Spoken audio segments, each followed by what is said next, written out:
Hi friends, welcome to Kavitha இல்லம். எல்லோரும் எப்படி இருக்கீங்க?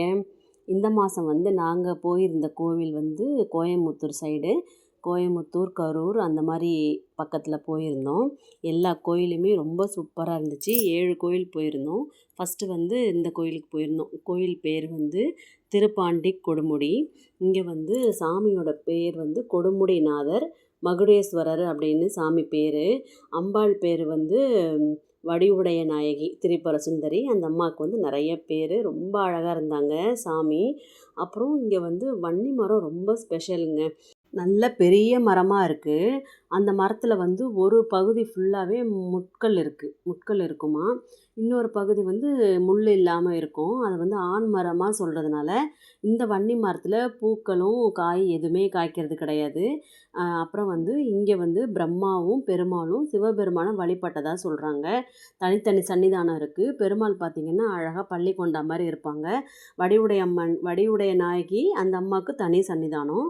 ரொம்ப அழகாக இருக்காங்க பாருங்கள். இவங்களெல்லாம் கும்பிட்டுட்டு அப்புறம் எல்லா சாமி பிரகாரத்தெல்லாம் சுற்றி வந்தோம். இங்கே காவிரி ஆறு ஓடுது. அதில் குழந்தை இல்லாதவங்க தொட்டி கட்டிட்டு சாமி கும்பிட்டு வராங்க. குழந்தை பிறக்குன்றது ஐதீகம்.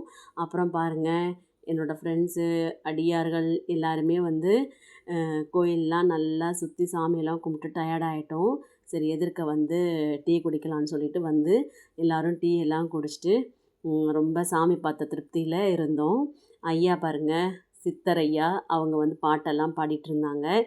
இந்த கோயில் தெரியுது பாருங்கள். வெளியே இருந்து பார்க்கும்போதே அவ்வளோ அழகாக இருந்துச்சு.